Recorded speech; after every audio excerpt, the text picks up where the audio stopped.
Hi, it's Ed here from Re8mil in the workshop. This is a quick video to show you our Re8mil reloadable Super 8 cartridge system that we've been working on for the past 3 years now. It's a daylight reloadable Super 8 cartridge, the guiding principle being a cartridge for life for which you buy refills of Super 8 film, such as this, from us. It's based on the Kodak Super 8 cartridge system that was brought to market by Eastman Kodak in 1965 and was designed as a super convenient, super accessible home movie format.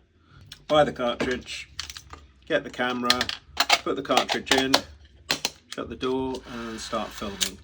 Really lovely, very accessible and looks beautiful, which is why it's still a very popular format to this day. But with one big disadvantage, it's a single-use plastic cassette. So once the film has been removed from the cassette for processing, these cannot be repurposed. They're welded shut very tightly. So single-use plastic, made at a time or designed at a time when single-use plastic or the environment really weren't part of the conversation. A reloadable Super 8 cartridge is nothing new. This is one made in the Soviet Union by Kasseta, and you can see that the build quality is pretty nice. Nice metal pressure plate there, nice stiff tension on that, but with the real disadvantage that this had to be loaded and unloaded in complete darkness. So you either had to have access to a dark room or at the very least a dark bag. And then again, loading and unloading these things in complete darkness is no walk in the park. It's really pretty fiddly. Our design is pretty much a supercharged version of the Kasseta, with the big advantage that it can be loaded and unloaded in full daylight. So as you can see, it's made in a very modular way, allowing for nice and easy opening and closing. A loading magazine is dropped in the top here, the film is laced around, and then in the bottom a take-up spool is inserted which gathers the exposed film. To show you what a refill pack would look like. So when you buy a film from us for this system, you'd get this. Nice light-proof box, and inside you'll find the take-up spool, also referred to as a daylight spool, and the loading magazine. So you see that the Super 8 film is protruding from that.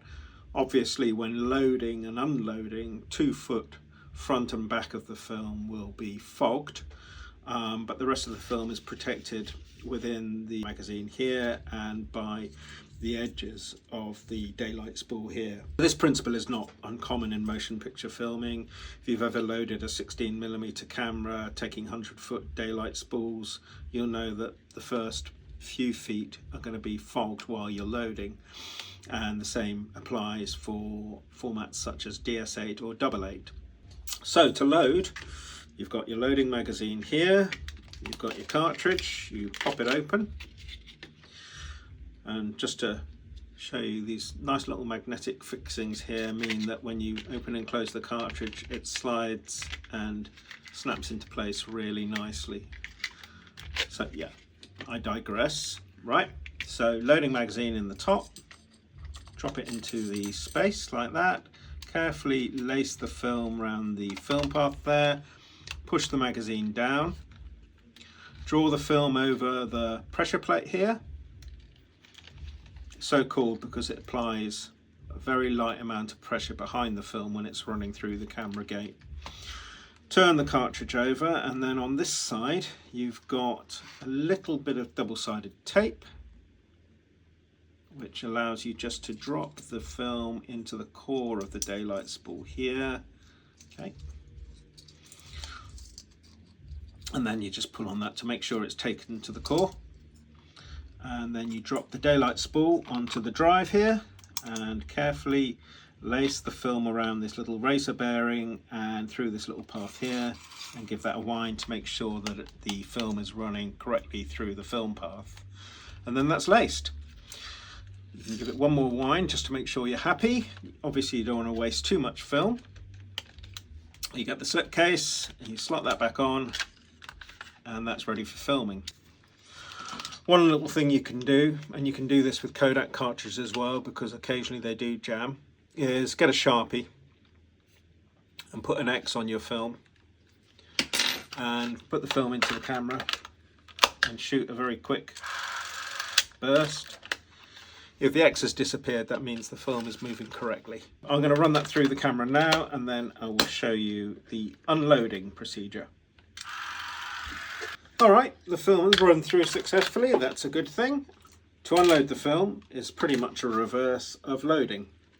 You just gently open the case here and carefully wind the film, the remainder of the film, onto the daylight spool. Carefully remove the daylight spool and put that in the little light-proof box that we provide. And then we'd also encourage you to return the loading magazine. I think probably it would be a good idea to incentivize return of that because everything will get repurposed and reused. So we may do some sort of loyalty points scheme in the return of that. That then just gets sealed back down and that's sent to the lab for processing and scanning. And your Super 8 cartridge is yours to use again and again. And that, in a nutshell, is the Re8mil system. As you can see, this is a prototype, combination of different manufacturing processes going on here. The daylight spool, you could see that was CNC'd in very thin aluminium. The slipcase, pressure plate and drive have been 3D printed with filament. It's pretty robust. We are working on a CNC'd polished aluminium pressure plate.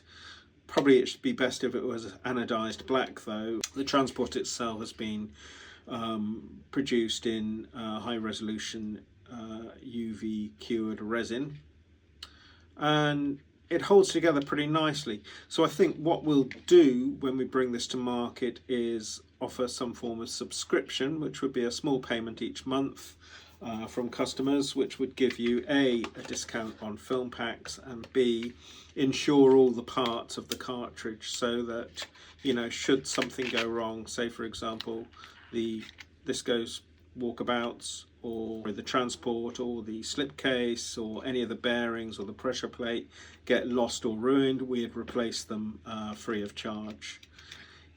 So that would act as some form of insurance, and then again, if you pay into the subscription, you would then get newer versions of the cartridge as and when we release them to market.